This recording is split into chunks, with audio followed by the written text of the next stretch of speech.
Magandang buhay mga kamat-diskarte. So ngayong araw tayo ay magluluto ng gatang yellow pin. Una, balatan at gayatin natin ang ating luya. Sumunod, ang ating sibuyas. So gumamit lang tayo dito ng medium size na sibuyas. Pagkatapos niyan, pitpitin natin ang ating bawang. So 4 na pirasong ulo lang ng bawang ang ating ginamit. Paghanda na ang lahat, maaari na tayong mag-gisa. Sa kawali, maglagay tayo ng kaunting mantika. So, igisa natin ang ating luya hanggang sa mag-aroma ito at medyo pumula. Pag okay na, isunod natin ang bawang. So, ganun din. Igisa natin ng mabuti ang bawang hanggang sa mag-aroma ito. At isusunod natin ang ating sibuyas hanggang sa ito ay mag-caramelize.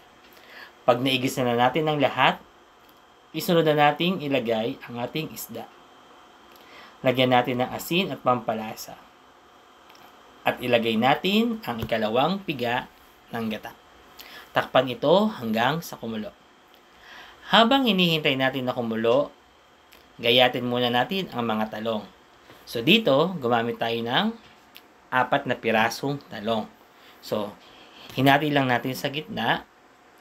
At ito ay ibinabad natin muna sa tubig para ito hindi mangitim. Ayan mga kamat-diskarte, kumukulo na.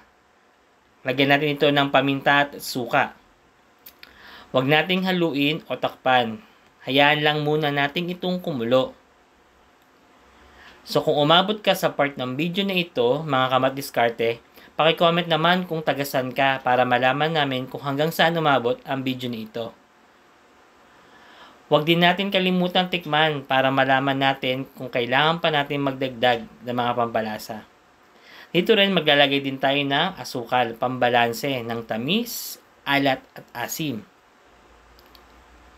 So, isusunod na natin ilagay ang mga talong.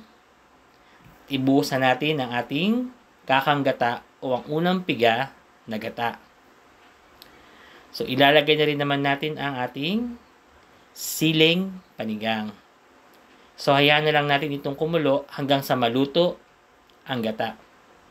Shoutout nga pala kay Prince Almonte, kay Miss Luella Lu ng Binyan City, at kay Ma'am Allen Sigig ng Cabuyao City. Tiyak na nanonood sila ngayon sa atin. So, pakuluin lang natin ng ilang minuto. Maya-maya, pwede na nating ahunin ang ating gatang yellow pin. So, ayan na.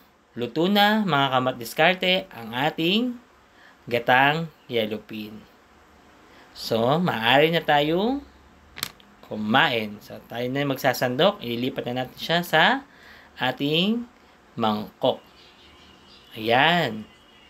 Happy eating, mga kamat-diskarte!